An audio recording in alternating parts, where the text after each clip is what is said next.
Kadem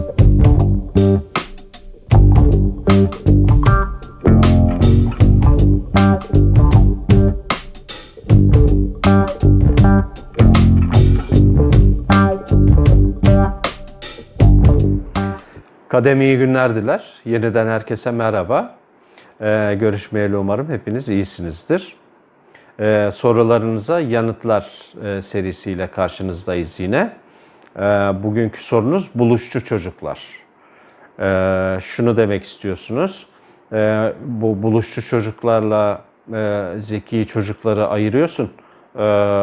Burada bir fark görüyorsun ve çok önemsiyorsun.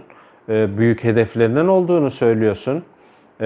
Bunları biraz açabilir misin demek istiyorlar. Ben de çok mutlu oluyorum tabii böyle sorularla karşılaşınca.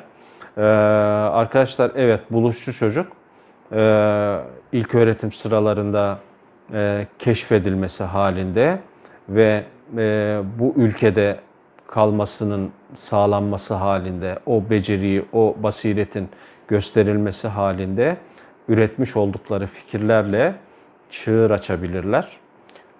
Paradigma değişikliğine yol açabilirler. Şimdi çığır açmaktan hadi bir nebze kastımız nedir biraz anlaşılıyor belki, ama paradigma değişikliği deyince yani kelimenin yabancı olması nedeniyle ve Batı terminolojisinin bir kelimesi olması nedeniyle tam anlaşılamayabilir. O yüzden biraz açarsak biraz daha galiba konu rahatlayacak, soru işaretleri de azalacak gibi görünüyor. Şimdi konuya buradan ben referans noktamı, üzerinde bulunduğum sağlam zeminin ne olduğunu yinelemek istiyorum. Benim referansım ve üzerinde durduğum sağlam zemin arkadaşlar Yüce Allah'ın Kur'an-ı Kerim'i, bize bahşetmiş olduğu kitap, bize bağışladığı kitap. Yani Allah'ın sisteminin insanlara sunmuş olduğu kullanım kılavuzu. Bu kullanım kılavuzunu çok iyi bilmeliyiz ve bize gelen mesajların daha önce söylediğim gibi üçlemesini yaparak, üçlemeden kastım şu, bu mesajlarda Allah ne dedi, Allah ne demek istedi, Allah bugün söyleseydi bunu nasıl söylerdi? Üçlü sorusunu sorup bazı cevaplar aramak zannediyorum hem günümüze hem de geleceğe ışık tutacaktır diye düşünüyorum. Düşünenlerdenim daha doğrusu. Çünkü şu anda bir taraftan dünya hakimiyeti kurmak isteyen, dünyaya hakim olmak isteyenler İsrailoğulları arkadaşlar, malumunuz. Bunun için de ellerinden geleni artlarına koymuyorlar. Büyük yanlışları var. Şöyle büyük yanlışları var. Dünyaya hükmedebilmek için, hükümran olabilmek için son derece büyük eziyetler yapıyorlar. Başkalarını yok sayıyorlar. Kapalı çevrim yaşıyorlar. Kapalı bir kutu yaşıyorlar. İçlerine kendi düşüncelerinden olanı, olmayanı daha doğrusu almıyorlar. Ve sürekli bizim buluşçu çocuk dediğimiz tipte insanı bulabiliyorlar. O insanların fikirleriyle, oluşturdukları fikirlerle bugün teknolojik yenilikler arasında yer alan, hayatımıza sirayet etmiş ne kadar teknolojik yenilik var ise hepsini de bunlar ortaya yere çıkartabiliyorlar. Evet, bu bir meziyet, bu bir maharet. Yani yapanları hakikaten referansları nedir, nasıl çalışıyorlar, yöntemleri nedir konusunda aslında mercek altına alınıp incelenmesi gerekir. Hakikaten çok önemli çalışmalar. Yani yanlış düşünceleri ve dünyaya zulmetme, efendime söyleyeyim başkalarını yok sayma, küçük görme, ezme, eziyet etme şeylerinden tamamen onları bir kenara koyuyorum. Bütün bunlar yanlış. Hiçbirinin yapılmaması gerekiyor. Tamam. Ama adamlar bilgin evlat şeyini hak ediyorlar. Gerçekten de hak ediyorlar. Bilgin evlat neydi? Sizi biraz geriye götüreyim. Referansım Kur'an-ı Kerim olduğu için ben Habil Kabil'e kadar gidebilirim. Nuh'a kadar gidebilirim. Hazreti Nuh'a kadar gidebilirim ama o kadar eskiye gitmeye gerek yok. Hazreti İbrahim yıllarına götüreyim sizi. Biliyorsunuz iki evladı var Hazreti İbrahim'in. Farklı annelerden olma İsmail ve İshak. Soy nesep araştırması, incelemesi yapanlar ya da bilenler bilir, öyle söyleyelim. Bu araştırmalarınızı lütfen yapınız. Videonun açıklama konusu olmasın bunlar. Çünkü son derece uzatırlar videoyu ve konudan uzaklaşmış oluruz. Onları lütfen araştırınız, inceleyiniz. Şimdi bu iki evlattan İsmail salih evlattır değerli arkadaşlarım. İshak ise bilgin evlattır. Hakikaten Yüce Allah bilgisi bakımından cömert davranmıştır İshak tarafına ve İsrailoğulları bu bilgin evlat İshak tarafından geliyorlar. Ve bugün de bu bilginliklerini devam ettiriyorlar. Ve şu anda dünyaya hükümran olma emellerinin arkasında, perde gerisinde yapmış oldukları tüm çalışmalarda da işte bu referansları kullanıyorlar. Efendim bu referansları bir kenara koyamayız. Bunlar neden böyle yapıyor diyemeyiz. Bunların araştırılması, incelenmesi gerekiyor bence. Ve biz ne yapacağız? Onları kara kara düşünüyor olmamız lazım. İslam'ın temsilcileri olarak, Müslümanlar olarak. Çünkü bugün Müslüman dediğiniz vakit bir, kendisine faydası olan insan demek. İki, kendisine zararı olmayan insan demek. Üç, başkasına da zararı olmayan ve faydası olan insan demek. Bu üçlü bir Müslümanda mutlaka bulunması gerekir. Efendim bizim ülkemizin %99'u Müslüman diyor isek, Müslümanca bir tavır tüm bunların etüt edilmesini gerektirir. Adamların, kastım İsrailoğulları, boş vakitleri yok. Çok çalışıyorlar. Bizim de çalışmamız lazım. Hem de çok çalışmamız lazım. Bir takım örnekleri önümüzde. Şimdi şunun yüzünden başarılılar. Yani şu anda aklınıza gelen tüm teknolojik yenilikler. Hani örneklendiriver derseniz işte yapay zeka değil mi? Hem günümüzde çok hayatı etkilemeye başladı. Önümüzdeki yakın gelecekte de hayatımızı çok etkileyen unsurlardan birisi olacak. Bu fikir nereden üredi arkadaşlar? İşte buluşçu çocuklardan türedi. Evet, kaynağı İsrailoğulları. Başka işte nesnelerin interneti, değil mi? Bu fikir nereden üredi? Buluşçu çocuklardan türedi arkadaşlar. Kaynağı İsrailoğulları. Şu gün boyu elimizden düşürmediğimiz cep telefonları, fikirleri nereden türedi? Onun içerisinde sosyal mecra dediğimiz bugün Facebook'undan tutun Instagram'ına, WhatsApp'ına bunlar nereden türedi? Bu fikirler nereden çıktı arkadaşlar? Buluşçu çocuklardan çıktı. Evet. Peki son 100-150 yılı bir şöyle gözden geçir. Klasik dönemden bu tarafa en yeni fikir, en bugünü etkileyen düşünce, fikir, bilim ne derseniz, ne koyarsanız adına neydi? Kuantum fiziği değil mi?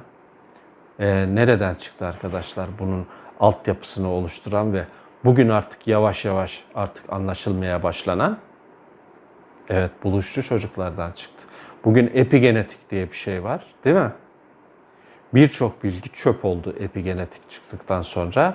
Epigenetik fikirleri nereden çıktı arkadaşlar? Buluşçu çocuklardan çıktı. Kaynak şu anda hep İsrailoğullarını işaret ediyor. Evet, bir taraftan çok kötü emelleri var. Dünyaya eziyet ediyorlar. Ama bir taraftan da bunları yapabiliyorlar. Dediğim gibi bilgin evlat İshak'ın şeyini devam ettiriyorlar. Evet, durum böyle. Bizlerin yapacağı çok işler var. Ama biz maalesef bazı konuları es geçiyoruz, bazı konuları ıskalıyoruz, bazı şeyleri de değersizleştiriyoruz. Bazı şeyleri değil, bazı insanları da değersizleştiriyoruz. Bu denli buluşçu çocuklar ileride yetişkin haline geldiklerinde de biz onları ülkemizde tutamıyoruz. Bir örnek verdiğim, işte bugün aklıma gelen, ilk aklıma ne geldi? İşte sürtünmeyi ortadan kaldıran bir bilim adamımız vardı.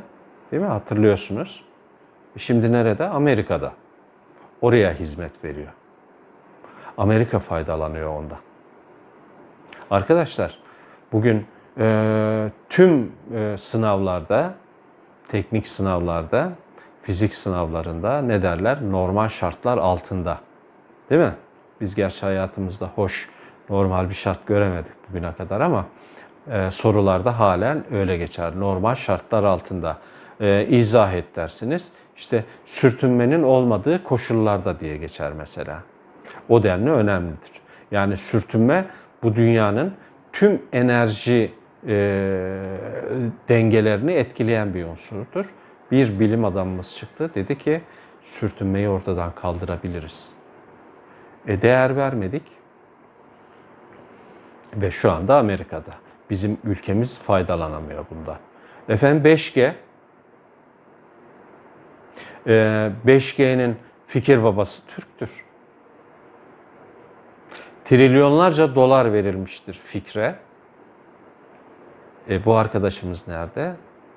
Ülkemizde değil. Fikri kimler kullandı? Ve neler kazanacak dünyada? Sadece bu fikre trilyonlarca dolar verenler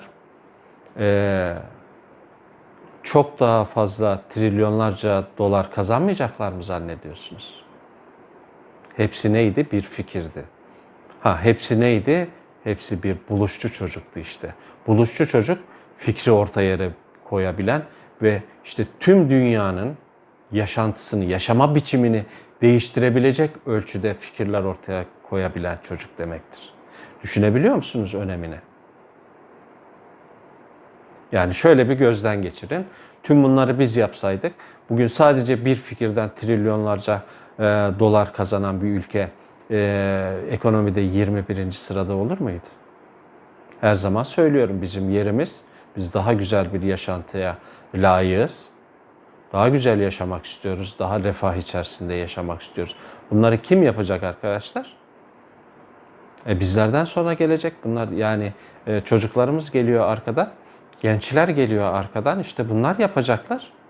Ama biz bunları bulamıyorsak, üstüne üstlük bulduğumuz yerde farkına varamıyorsak, onları pamuklara sarmamız gereken yerde çamurların içerisindeki bir mücevher gibi uzaktan bakıyorsak ne kötü, değil mi?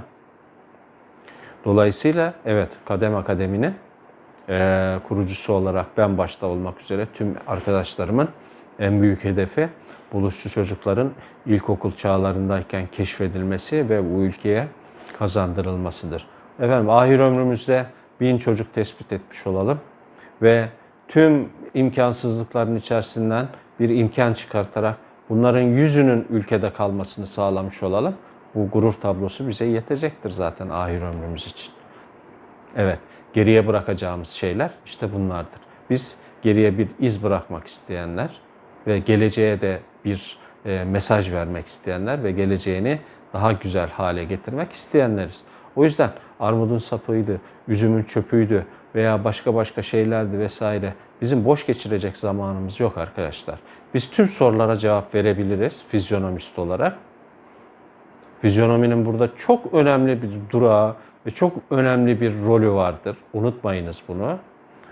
Tekrar ediyorum. Bu türde 100 buluşçu çocuğumuzu ülkede tutabilirsek Türkiye'nin yeri, ülkemizin yeri bambaşka yerlerde, çok daha ilerlerde, çok daha güzellikler içerisinde olacaktır. Benim söyleyebileceklerim bunlardır. Tekrar şeye dönecek olursam, hani biz bunları şu anda yeterince yapamıyoruz. Yapanlar da yani tatmin edici seviyede yapanlar da işte İsrailoğulları diyoruz. Bunları boşu boşuna söylemiyoruz. Şu anda örneğin İsrail niye İbranice hala dili? Evet, Sami diller arasındadır çünkü. Üç örnek vereyim Sami dilden, dünya üzerindeki Arapça, İbranice ve Aramice. Özellikleri nedir? Sağdan sola doğru yazılıyor olması, noktalama işaretlerinin olmaması ve kelimelerin arasında boşluk bırakılmaması. Peki bunun esprisi nedir? Sağ beyni geliştirmektir arkadaşlar. Nöropsikolog arkadaşların birçoğu bu konuda üstün bilgilere sahiptir, üstün meziyetlere sahiptir. Bana hak vereceklerdir. Çünkü insanların sol beyni, evet matematik beyindir. Mutlaka gelişmelidir. Okullarda şu anda verilen eğitim sol beyni geliştirmek üzere verilen eğitimdir.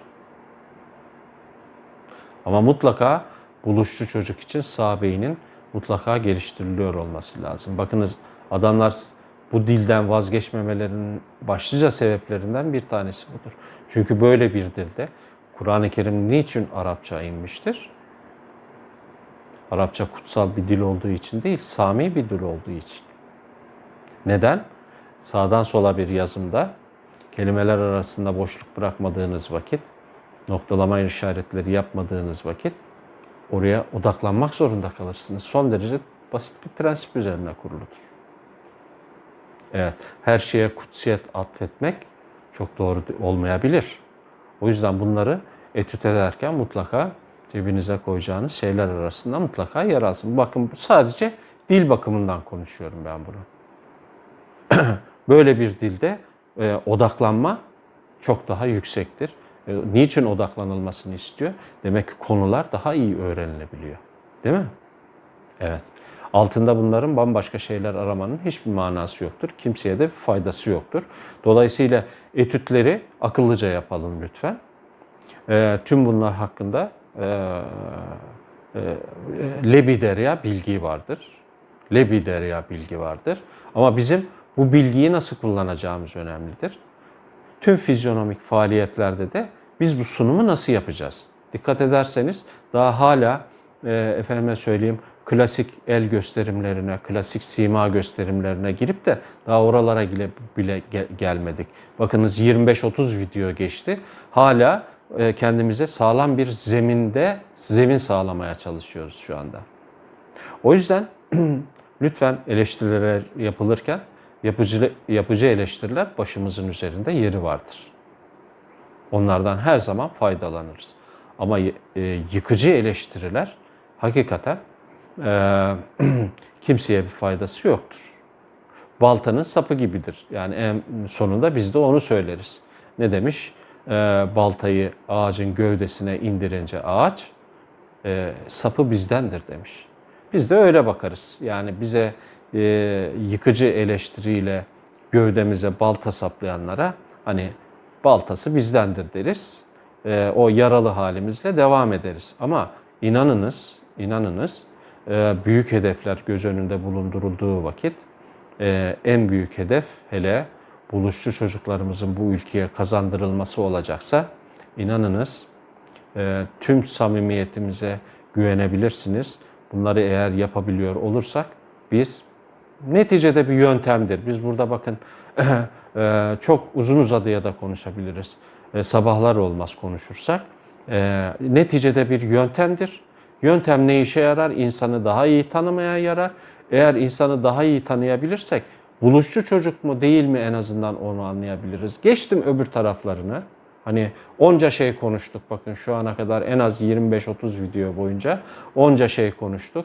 Geçtim öbür taraflarını. Sadece buluşçu çocuğu yerinde ve zamanında bulup bu ülkede bırakmak konusunu %10 mertebesinde başarabiliyor olursak bile efendim bu ülkeye biz en büyük hizmetlerden birisini yapmış sayacağız kendimizi. Çünkü ülkesini, vatanını en çok seven, işini en güzel yapandır.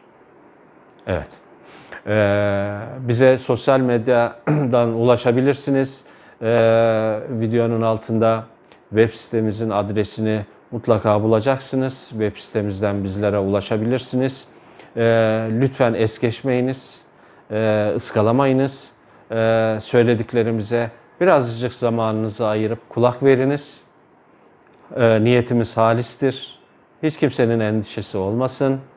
Kimseyi kandırmıyoruz, kimseyi dolandırmıyoruz. Güzel bir iş yapmak istiyoruz ve istenilen sonuçları almak istiyoruz. Önceliğimiz ülkemizdedir, ülkemiz menfaatlerindedir. Bunu hiçbir zaman unutmayınız. Serinin bir sonraki videosunda görüşmek üzere. Sağlıcakla kalınız. Her şey gönlünüzce olsun.